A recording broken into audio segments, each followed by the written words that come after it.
పాపం చేస్తున్న సమయంలో ఒక దైవజనుడు పోయి ఆయనతో అన్నాడట. ఏమన్నాడంటే, అరే ఇక నీకు నరకమేరా, ఇక నీకు పరలోకం లేదని చెప్పి అన్నాడట.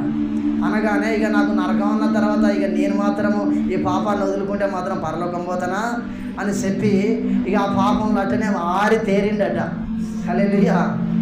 ఆరి తేరిన తర్వాత ఇక ఒక ఆయన వచ్చి, ఏంది నువ్వు ఇంత భయంకరంగా పాపం చేస్తున్నావు, పశ్చాత్తాపం ఉన్నదని తెలవదా, ఒప్పుకొని వదిలిపెట్టాలి అప్పుడు కనికరం పొందుతావని తెలవదా అంటే, మరి ఫలాయన వచ్చి నాకు ఇట్లా చెప్పిండు, గుడ్డోడా ఇడ్డోడా నువ్వు చదువుకున్నావా, చదువుకున్నా, పలానా అధ్యాయంది పలానా వాక్యంది, కన్నీళ్ళు విడిచి ప్రార్థన చేయి, బ్రతుకున్న వ్యక్తికి నిరీక్షణ ఉన్నది, వేచి చూసే అవకాశం ఉన్నది, చనిపోయిన వ్యక్తులకు లేదు. ధనవంతులతో దేవుడు అంటా ఉన్నాడు మరలా తిరిగి భూమి మీదకి వెళ్ళడానికి అవకాశం లేదని, కానీ నువ్వు ఇక్కడే ఉన్నావు, పశ్చాత్తాపడితే దేవుడు నీకు అవకాశం ఇస్తాడు.